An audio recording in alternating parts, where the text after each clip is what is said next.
Welcome back, everybody. Susan looking brilliant today. Welcome back to the Canyon. Welcome back to another It Came From the Workbench installment, X2, because during the live stream, the most recent one, relative to the posting of this video, isn't time weird on YouTube? I know I harp on it a lot, but isn't time weird on YouTube?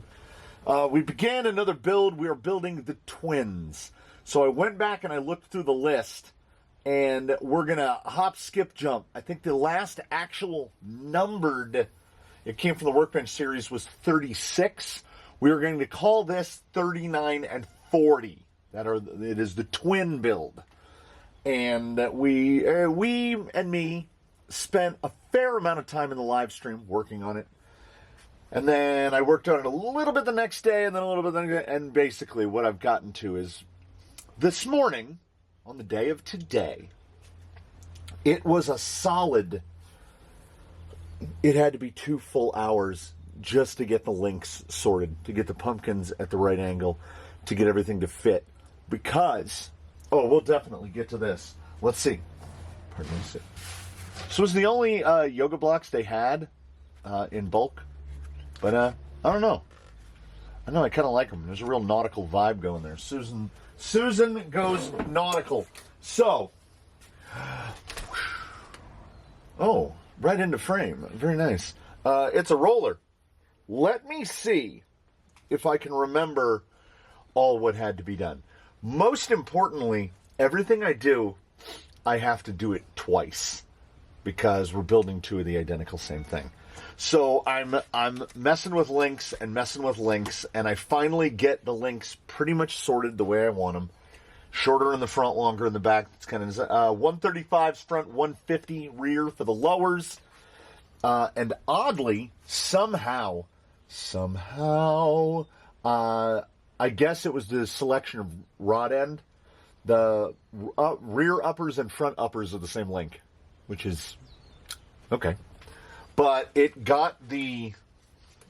I should have pulled a wheel, or the wheel from one side. I was going to show you the. Oh, I still need to do more. I can show you why. We're going to be a little addled and a little scattered, as is the. See this motion? Yeah, but they do come off. Piece of aluminum. A piece of 400 grit. These were basically so big that when they came out of the box, you couldn't even get them on a wheel hex, because these wheel hexes tend to be right around 12.1 millimeters, sometimes a little bit under that, 12.07, something like that. These were also coming out of the package at 12.1 millimeters, so they're the exact same size. So when you tighten it down, particularly if you're using something like this, it will just shoot it down, and then you can't get the tire off. So I got the front pinion angle pretty much exactly like I wanted. I got the rear pinion angle exactly like I wanted, right there splitting the difference. This gentleman is still proving to be something of an issue. I genuinely believe somebody mentioned what this is a clone of, and I've already forgotten, but I'm all but certain that this thing is designed for like a 380 outrunner, little baby boy outrunner. This is a 550, and I hooked a 550 up to it initially because I want to fit the biggest thing that I can in here.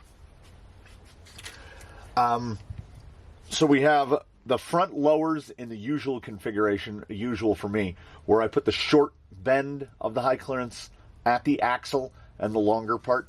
I think that this helps the rig slide up. Some folks I know like the short lower on this and on the chassis end, which does put more of a kick up, but then it tends to leave the drive shaft open. We can fiddle with it both ways. I have to retune these a bunch more. Let me pull one off. It is every bit as simple as you would imagine. You see, it's got kind of we've done a little bit of weathering. You want something as flat as you can get it, so piece of metal will do. And I just literally go and then move to the next side and to the next side. And because when you save the monies, there's an exchange. You're giving to get. We're getting a lower price, $80 for a pair of axles. We can't complain too much about the hexes, but I have to do it twice.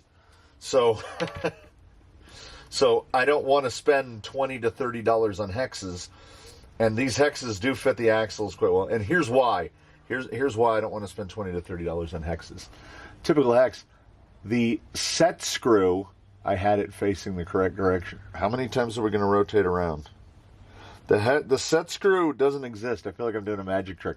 See how it's all the way at that back edge? Pretty much every economical Amazon hex, wheel hex that you get, the set screw is right in the middle. And being right in the middle, it falls right on the edge, the lip of the axle, where the axle lips down to the threads. And then you tighten that set screw down. It mars up that shoulder. And then when you go to try to get the hex off, you have to pry it off with a trim tool for a car. So there's that. So it was trial and error upon trial and error upon trial and error to get the right length. These used to be the front uppers. The front was pushed out more and the rear was pulled in a little bit more. So I went much longer on the rear lower, pulled this back because with the shape of the chassis, that's at full squish right there. And we still have about, there's probably 6 or 7 millimeters between the rails. And this doesn't even matter. It's this right here. We've got probably close to 10 millimeters there. I had the bright idea to countersink these, not remembering that I paid $10 for these front bumpers. This is cheese aluminum. Like, this stuff is soft. It's so soft. In mocking it up, I wanted to get shocks on it so that I would know that the axle was sitting at the correct angle. The Vanquish shock towers are significantly too short for this application. They only come up to about here. And honestly, with a 95 millimeter shock on a VS410 chassis, these shock towers are a little too short. So I remembered. I thought to myself, don't you have a little, when you got your laser, didn't it come with a little scrap piece of acrylic? Can that thing cut acrylic? I've really only ever cut like basswood and pine with it. Yeah, the front towers that you see before you were assembled in the software called Lubon that comes with the laser. It is very bare bones. It doesn't have snap to grid. It doesn't have any of the things that I would need to try to lay something out like properly. So what I did is I took this chassis rail and I took this shock tower into the house and I took a pair of calipers with me and I measure my 36 millimeters on center on the holes. And the way I do that is I make a square, I make a shape, and then I alter the size of the shape in the software, and then I make 3 millimeter circles and I copy them and I drag them into place so that it looks like they're centered. So I'm, even on a computer, I'm still making these things by eye. So I eyeball these together and then use the Bezier tool to shape that out. And the only problem is it needs, because I moved the axle back, they need to be a little bit higher and a little bit farther back. Not a problem. The laser, this is black acrylic, 3 millimeter or 1/8 inch. The laser cuts them out impossibly fast. It takes 3 minutes to make each shock tower, and each shock tower has 12 holes. And look at that grid. Have I ever gotten a grid that clean before? The answer to that is absolutely not. And the screw holes are perfect. So these, I just had a little scrap piece, and it just got it right at the edge. It almost went over and cut nothing. But that's great, because then I go on Amazon and I'm like, well, how much is the acrylic going to cost for me to make these towers? And it was like $9.99 for 2 12 by 12 pieces, out of which I could cut, I don't even know, 40 shock towers, 50 shock towers. And I was thinking, on the first, just use, these will make fantastic templates to make aluminum shock towers off of. And then I was like, you know what? If we cut some spacers, and instead of using lock nuts, because nothing is going to come close to those, if we cut some spacers and put it between there, I think we can run 3mm acrylic shock towers, especially because we can have a laser cut one out in 3 minutes, and I don't even have to mess with it. So these boys are going to be running acrylic shock towers kind of as a short-term, long-term test after they're put together. Oh, yeah, so we sort all the links, and then we make an identical second set. And then we cut out the whole servo mount from the front. This thing is still so rigid. This is going to keep this front end rigidified, which is a problem on the servo on axle elements. It is not nearly this beefed out in the front. So it's baseline's front end is bent towards the, I'm looking up at him, he's right above the camera, is bent toward the passenger side. It's not bent significantly, but it is 100% bent. Then you take your side pieces, and these side pieces usually have a curve to them, a soft and gentle curve, because the skid is a couple millimeters wider on the regular VS410 skid, and then it pinches. This doesn't really pinch. It pinches, I think it's 2 millimeters. I think these are 73 millimeters and this is 75 millimeters. So it was making them, when I would mount them, they would mount like this, and it looked really weird. Then we, of course, have to cut out haphazardly with a Dremel. Oh, that looks beautiful. In order to clear the screw. It looks better in place. Like, that looks almost like, when it's out of context, you go, ugh, that looks horrible. And then when you look at that, you go, that's not too bad. That's not too bad at all. I haven't even taken the other gearbox out of the box. You have to sand it down so that it will fit in between the chassis rails, because otherwise it doesn't, you can't get it close enough to the bottom. So there's that. So we keep modifying things, except we don't have to modify this thing. It ended up being, so these are like Jado, Evo, the big long Traxxas ends. These are the ends like Vanquish. So front lowers are all the Vanquish ones. Rear lowers are Vanquish and Traxxas. Front uppers are Traxxas and Element straights out of this, out of the 42040, out of the Element rod ends. They give you the ones for steer links. And I don't tend to need to use them because after caster flip, those things are too long. So I had a surplus of them. And then rear uppers are all Vanquish all the way around. For steering drag link, this horn, blitz end, broached stud, titanium turnbuckle, and this end fits pretty much as optimally as I could hope for. I don't have it bolted on because I don't want it to go off center on me when it first gets power. Like, see how short the throw the horn actually has to move? That's good. I'm probably actually going to clock the horn to about there, lengthen this link a little bit. That way it will throw more to that side because you can see there's more throw to that side. We want to try to even that throw out. But it looks fine. I am not worried at all about spring rates. These are 1.2 pound springs and it sits all the way up.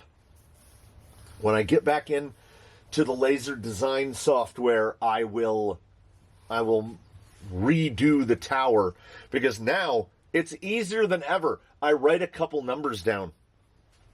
I take a piece of paper. Do I have a piece of paper?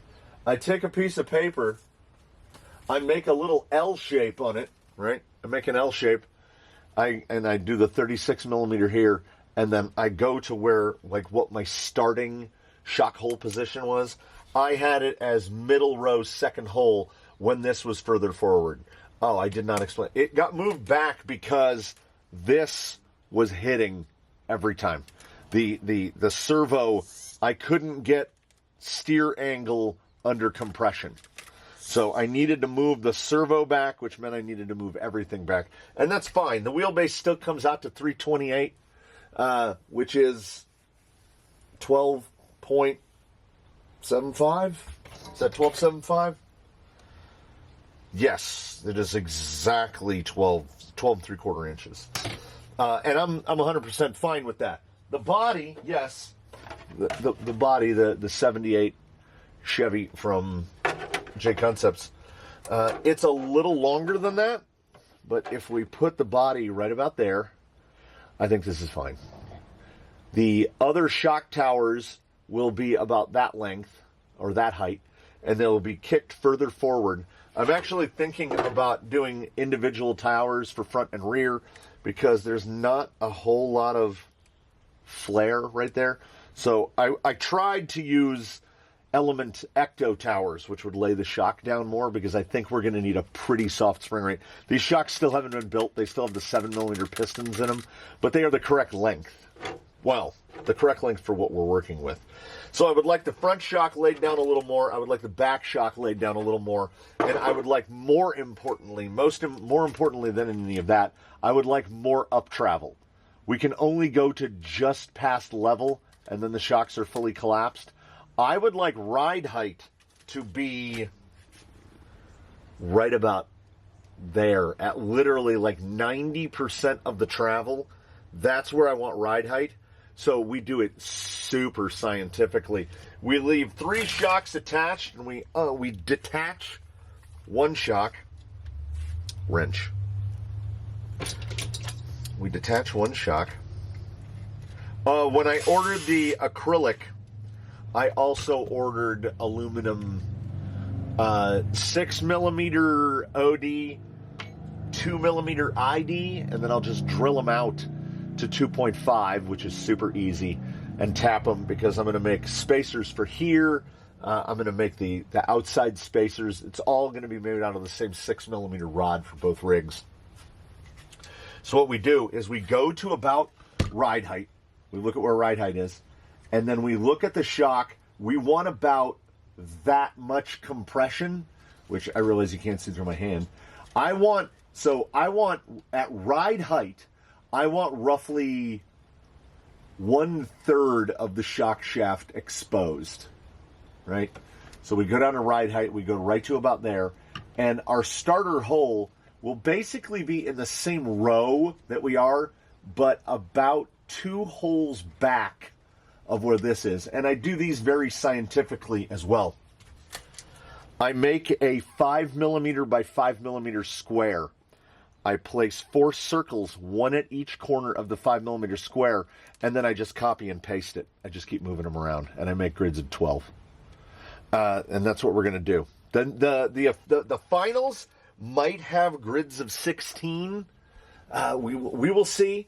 I am looking around to see if there's a laser program with more fidelity that I can create files with and import it into this. I've done, I used iMovie for several years, almost 2 years, because it was very, very easy to use.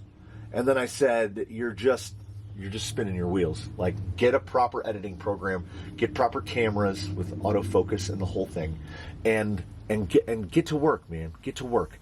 Because if you put this much work into all the other stuff, it can't be that hard to put the work into the other stuff. And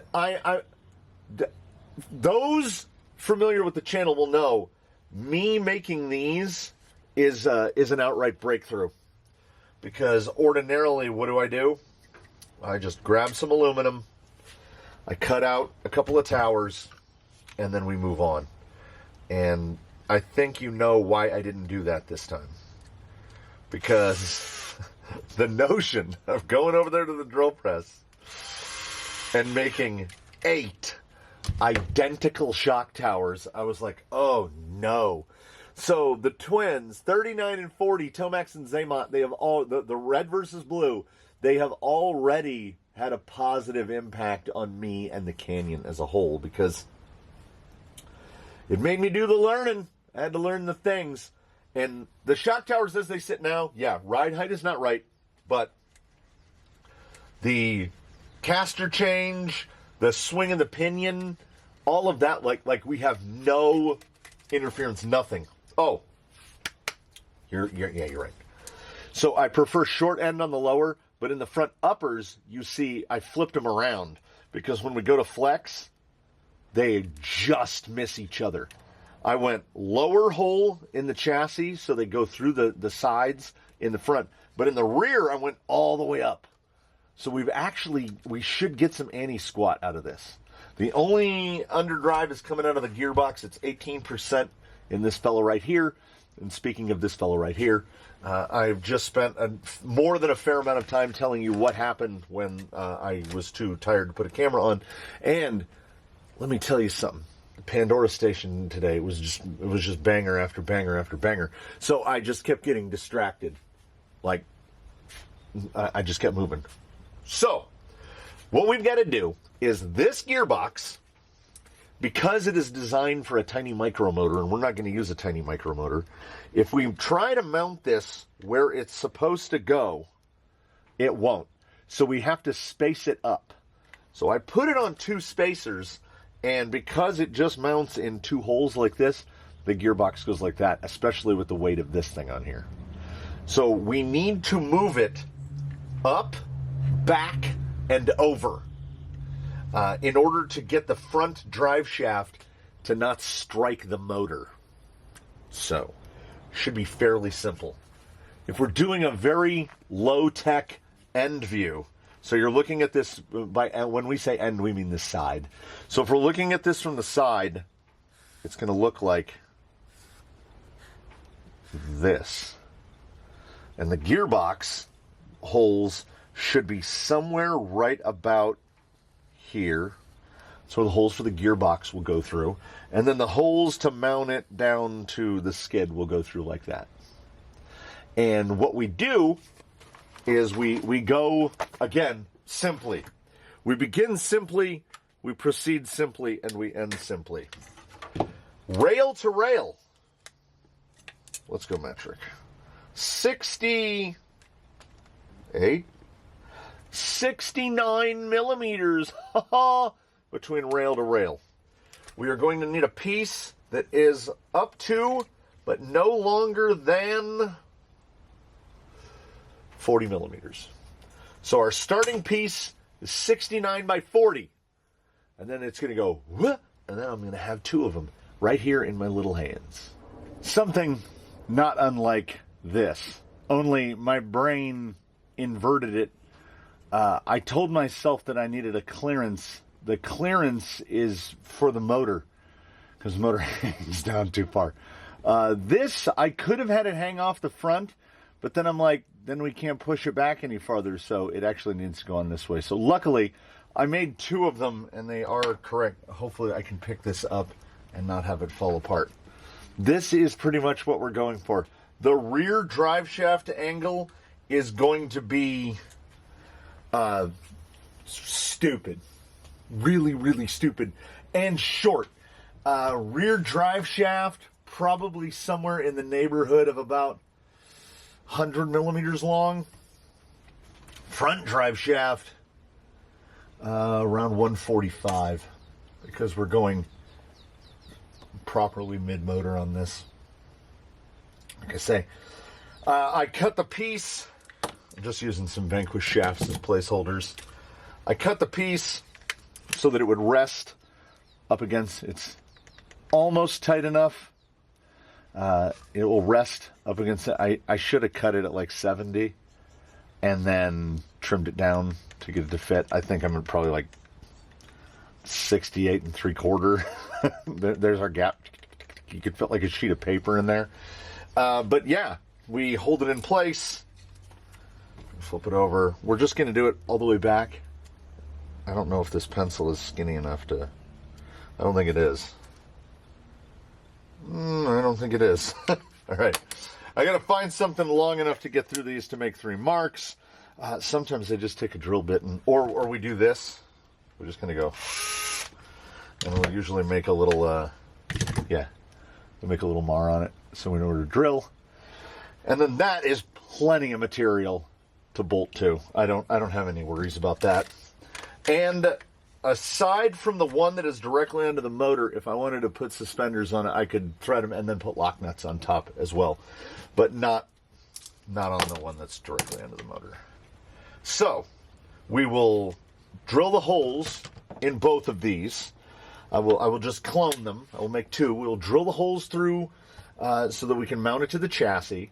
And then once it's mounted to the chassis, we will make the marks for where the holes need to go to mount the gearbox. And I think we want it right about...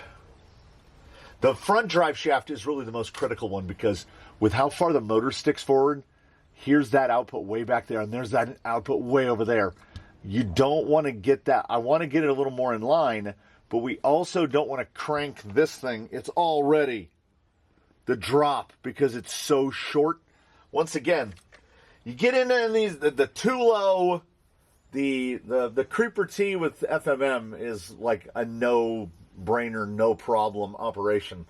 The fake too low, or the real too low by extension, and this thing both require some operating. This one doesn't space the outputs out as far as the fake too low, but still, it's definitely a purpose-built thing, which we are forcing to fit into the thing that we want it to fit into.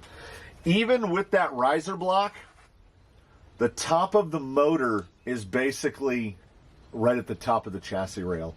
So I'm going to leave the body as high as we can go. It's going to sit way up high like that because it's not going to matter.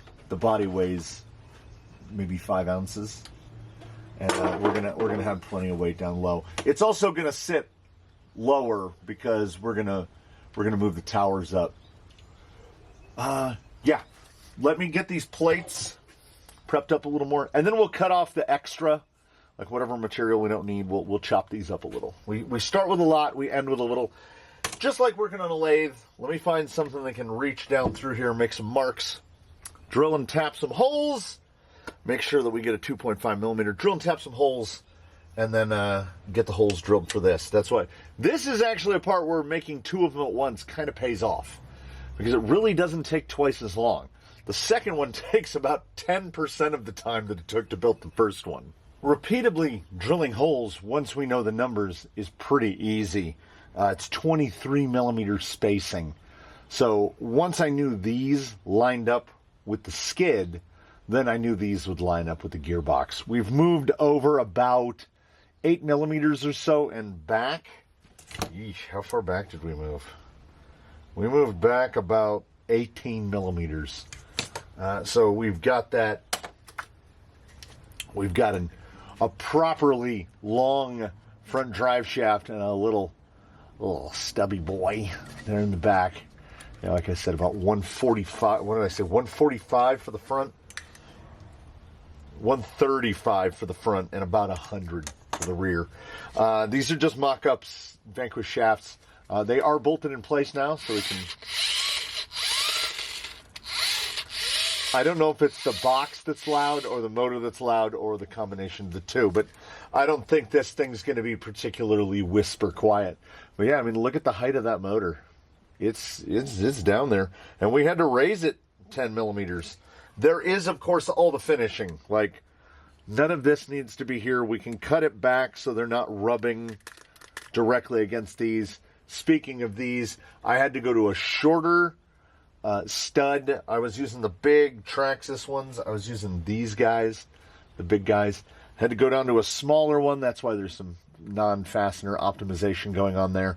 I might switch to the same in the front. It looks like it'll clear the same in the front with these 8 millimeter 5.7 by 8s, the big large flange Traxxas ones, instead of using these, which are upper Traxxas shock mounts.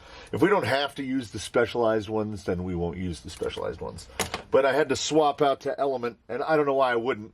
Element straight, because the pinion angle was not right. I had to kick this thing back quite a fair amount to try to get a little bit better looking angle on that drive shaft. We've also gone high clearance in the back where I've turned them onto their sides so that the link under compression doesn't strike the rear drive shaft. It looks a little weird in the back now, and that's where it stops, because you can see the slider piece. It's collapsing. These are temporary placeholders, and we get full throw this way and full throw this way. We just can't fully compress. That would put undue strain on the gearbox, but it's not a thing that's going to happen. And these are 1.2 pound, the springs that come with fake Dravtex. All we're missing is a battery and a body on a speed control. Battery, body, and speed control, and we have... It's depressing like 7 millimeters on unbuilt shocks with no oil in them. So most likely going to end up running Dravtex softs is my guess. 0.8 pound. We will see. We adapt as we go. It might end up being 0.8 pound in the front, 1.2s in the front, or 1 pound in the front, like shocks, like springs from the 10 Pro shocks are 1 pound even on their springs. Another radio that proves we need another battery pack. But for today, Kirkland's will suffice. I don't like using AA batteries. Followers of the Canyon will know that we have entirely too many radios to be regularly employing AA batteries. Get into the deep reedy bin. Oh, nope, that one's got okay. That's an SC4. Oh, wait, what do we got? There we go. We just need an SC480 with an XT60 on it. This was the genesis, for those who remember. The whole genesis of the idea of building twins was to test the garbagiest stuff that I can think of, and the reedy stuff. That's why there's a giant bin o reedy. And also, in the hopes of getting people to try to compete against each other. Oh, you think you're good? Well, how good are you on a rig that is built competently out of good parts but has the worst powertrain? A Nissan Rogue level powertrain in it. How good do you feel then? I don't know which battery is charged. This is gonna wrap my day. Yeah. I'm not even gonna bother to I'll set up ID seed and all that stuff later. It's going to absolutely need ID seed, because my intention is 100% to set this radio up for 39 and 40 Tomax and Zaymot. It will say Tomax and Zaymot, red and blue on there, onto the one radio. Do we think it's going to be forward rotation or reverse rotation? It doesn't matter too much. Oh, you know what? We'll plug it in red to red, black to black. Oh, when somebody pulled this out of theirs, they just yoinked all of the boots off with it. There's no power switch on a 480, so as soon as it gets sauce, it's going to power up. Shouldn't go anywhere.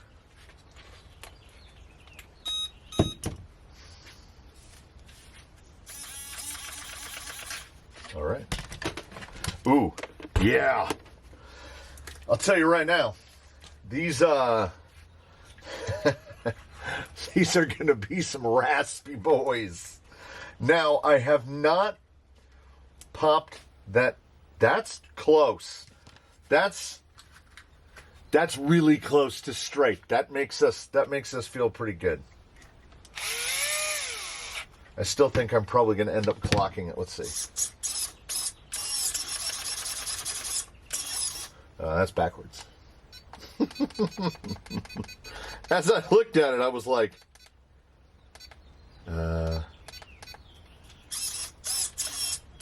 I don't think we need to clock it. Let's frame center so that people can see what's going on. I should have grabbed a battery strap so that we could. Yeah, battery on that side for sure. Yeah, this is not going to be a heavy rig. Or is my hand just becoming attuned to it? It feels really, really, really light. And it is now RTR. There's a little bit more stuff going on there. I have ordered from A-Main the regular Pro Ultra slider extension pieces, and the intention is to just use them. I mean, now that I look at it, if you want to talk about a body that would have been optimized for just using the Vanquish body mounts that I already ordered, and I ordered them in advance, not anticipating that the shock towers would be way too short and not put the shock in the correct position at all.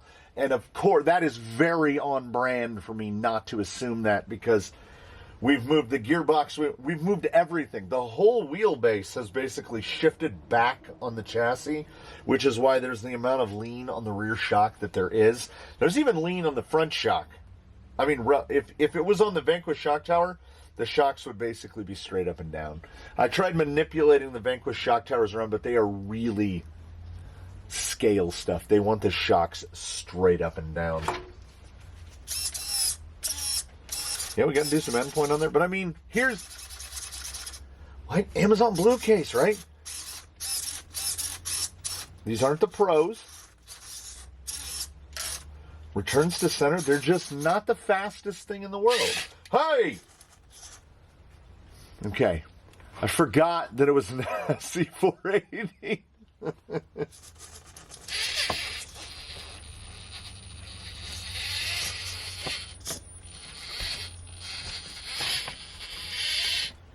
It's so terrible.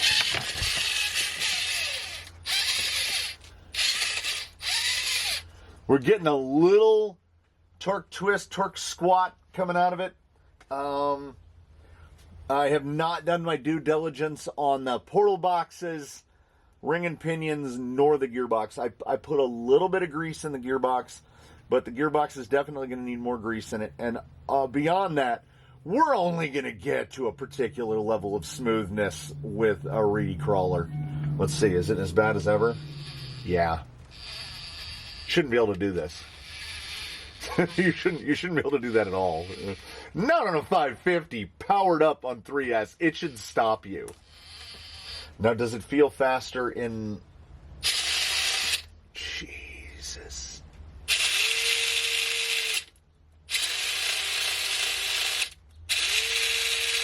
Sounds faster in reverse to y'all, yeah? Yeah? Sounds faster in reverse? All right. Let's reverse the throttle and then reverse our leads for reverse rotation, and we'll see if that feels any different.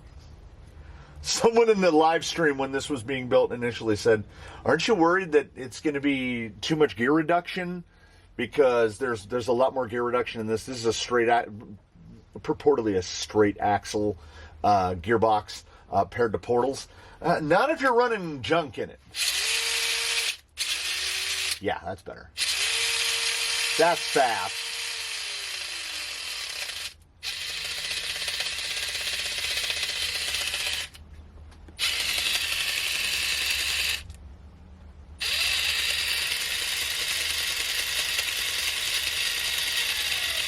I can feel it. There's a kunka at. Oh no.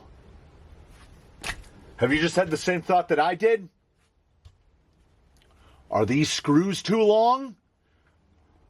All right, I detest ending a day this way, or much less an episode this way, but that's where we are. Because the drive shafts are now detached. I have taken the entire gearbox apart 6 times, unmounted it,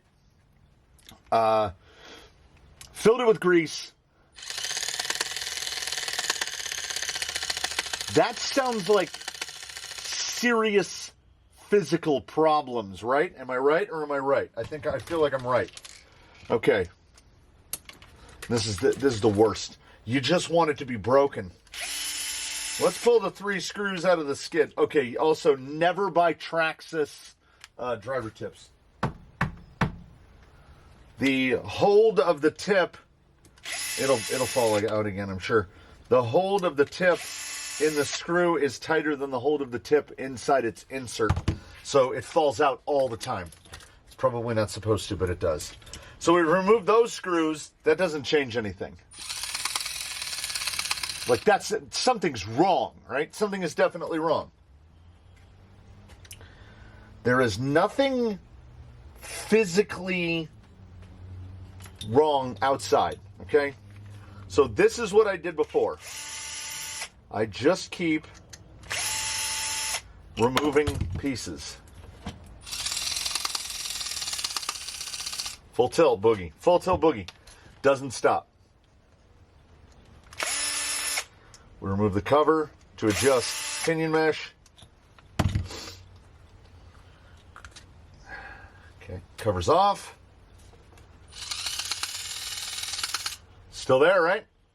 Got it. Got it bad. We remove the 3 little M3x6 screws that hold the halves of the gearbox together. If we hold it right like this, there's the click. But you notice it's less. So let's see if I can. There's only one thing that I think that it can be, is the pinion, the actual front of the pinion. Let's see if we can get it to separate cleanly. Okay. But it's not clean. Okay, anyway. Did I put enough grease in it? Yeah, okay. So when we separate the halves,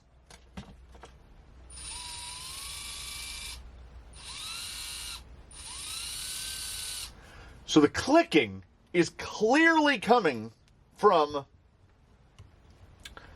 don't you roll away, you greasy bastard, is clearly coming away from when the halves are mated together. All the gears look completely fine. The only thing it can be is that when we're bolted together, the pinion is coming too far forward and it's rubbing on the back of this gear. Now you would think that something would show in the grease. I can't let it go.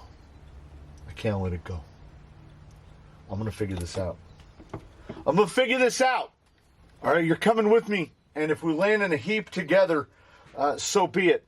I have changed the pinion. It's a 14 tooth and the pinion is shorter, which allowed me to get the pinion down below the level of that gear.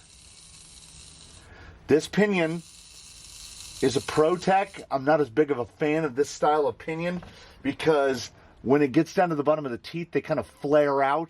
We have a very narrow gear that we're engaging to. So this thing still super smooth, doesn't make a sound. This sounds pretty good. If this thing is still making a ruckus, then it's off of us.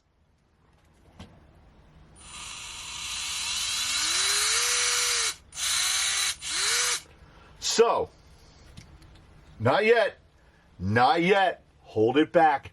Hold it back. No. We do not rejoice. Not now. Not now. We get the gearbox put back together. Then we'll be allowed to express some emotion, whether that be joy or rage. Okay, there's 2 of the 3 screws in. I'm just getting another one. I'm sick and tired of looking around the bench for it. It has been too long messing with this thing at this point, as far as I'm concerned. Okay, halves are bolted.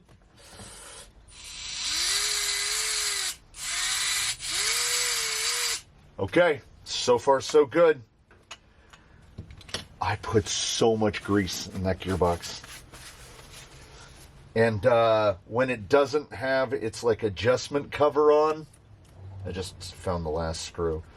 When it doesn't have its adjustment cover on, oh, grease just pumps out of the gearbox. Okay. I'm actually getting grease to push past the bearings. When I say I overstuff stuff with grease, I say that, you know, like loosely tongue-in-cheek.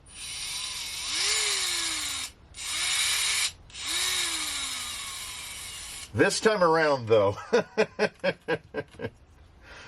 oh, every time I run it, a little bit more grease pumps out. I'm fighting it. I'm fighting it as hard as I can, but I'm starting to feel a little bit giddy. A good solid hour just trying to get this gearbox to be silent. And what do we do? In the style of OCD, every time. And then it's got to all be taken apart again so that I can shape that down.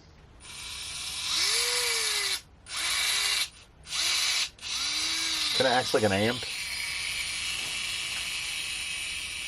The Reedy crawler is also neither smooth nor quiet. So there is also that. Putting this thing in is pretty easy. If you are a fan of the haphazard swinging around of electronics, you're in the right place. And I had isolated early on that it wasn't screws being too long. I pulled the case apart and looked at the back of it. There's no way for the screws to actually come in contact with an inner gear. So that was well thought out. So we're using 14s all the way across. 14s to hold the plate to the chassis. 14s to hold the gearbox to the plate. But we're still not there yet. We're still not there yet. Okay, crown. Let's see.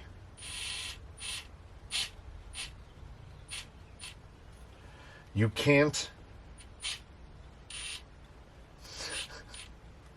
I'm used to having some small degree of fidelity, of granularity to the control, and then I remember Reedy crawler. It doesn't have any of that. Okay, front gear, front on. Okay, that's okay. Okay, hold on, not yet, not yet. Or as they would say in a war movie, hold, archers, not yet, archers. We're not shooting the victory salvo yet. This thing needs to move on the bench at tremendous speed. I was like, why does that have so much room? We've lost the crown. Okay. Everything's gonna be all right. No. Everything's gonna be all right. I think I almost got that to line up. I'm also noting that it's not pitching. We were getting what looked like torque twist, but it's probably not torque twist, as while this is not specifically, I was like, why are there so many over here? Well, this is not specifically an ATT gearbox. Oh yeah, I lubed the bushings on the motor. I did all of the things and arrived at pinion last. But you know what? That's the last time I arrive at pinion last. And that pinion, I have two 15-tooth pinions, and that was the quieter 15-tooth pinion. And I changed it, and I thought it would be better, and I bolted it back together, and it went. So we soldier on. 14 is probably a better choice in this anyway. Maybe a 13. Regardless, I'm going to have to order two of them, and it's not in the normal nature of the things of the Canyon to have a lot of pinion gear. Basically smaller than, 16? 18? 18 is what I have the predominance of. let's just move a little bit of stuff out of the way so that we have a little bit of room to rock and sock it back and forth. I'm still, the archers are still holding. We're not there yet. We're really close, I feel. Okay, that's under the axle. Let's maybe not do that. Come on.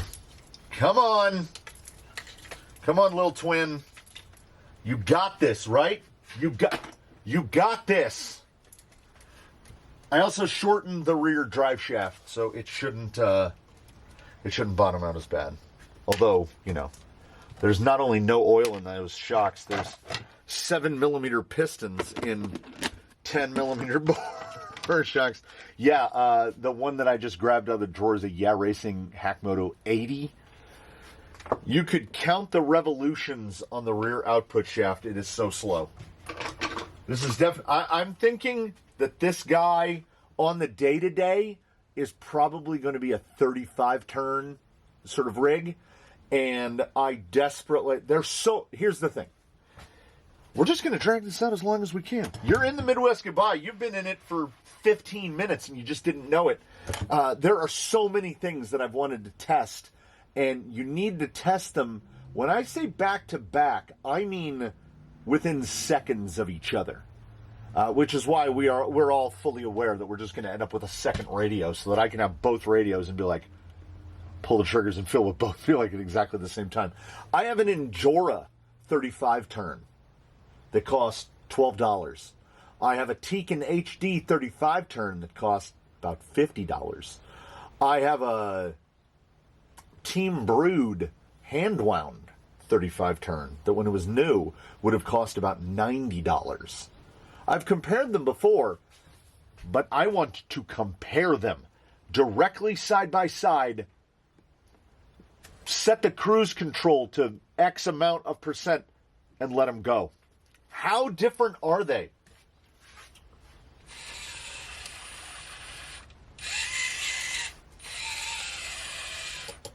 You see that, right? You saw the front ride up? Watch the amount of shock shaft that's out.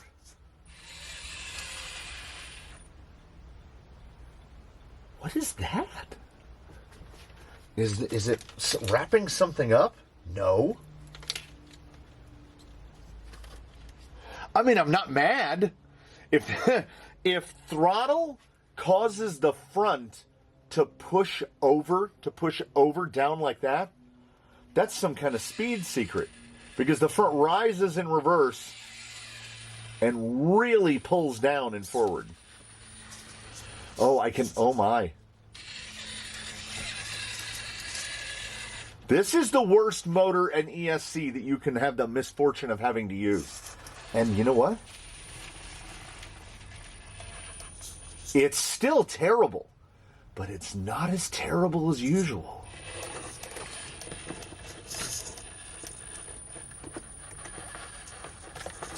I mean, the low is still poo-poo caca.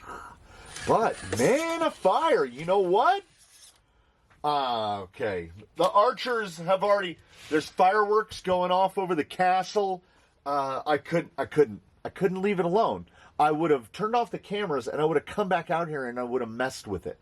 So this was more for me than it was for you because I had to. There was a compulsion. There's another compulsion in me, which is way more sandpaper. I want these wheels to just slide on and off. I don't want to have to do the wiggle shimmy. So might step up from 320 to like 400 grit. I think I'm going to have to go all the way down to basically where there's silver. And again, it's a cost-saving and labor-saving measure because the set screw needs to be far to the inside. Yeah. But this, that's a 550. Meaning that we could fit a Fusion, no problem. I don't think we'd have any interference issue at all. But these will both, the brothers, blue and red, will be fitted with 540s. 540s will be their go-tos in instances when they're not doing a head-to-head test. Right. Good? Very good.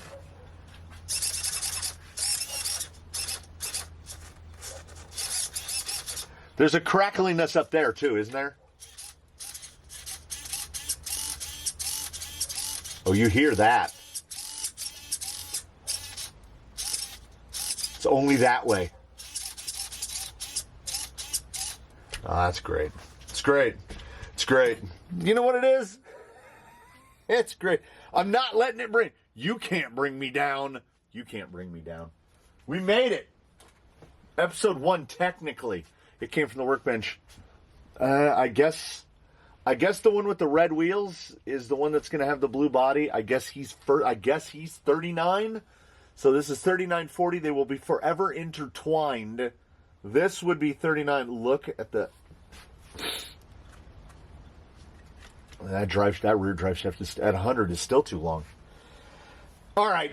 That's enough of that. I'll see you again real soon. Thanks for dropping by the canyon, everybody. We're indoors. We want to be outdoors. I am done for the day. I'm done with this. I'm done with that. I'm not even going to pick up the tools. I'm going to do this. Is what we're going to do. We do that. We do that. I'll make sure it's off. We go like this. So they don't flat spot our foams. We don't care about the shocks. They're not even built yet. I will get that bin out of the way. Put these big pliers up so I don't knock them off the bench again, which is something I've done today twice. And then, yeah, everything sits just like this. Thank you so much for dropping by the canyon, everybody. I look forward to seeing you in the next one, whatever that may be. And until we meet again, please, one and all, do your very best to have a good one, everybody. We're going to do a little bit of this. Still picks up pretty good light. Well, that autofocus is not bad in the dark. I'll see you next time here from the canyon, everybody.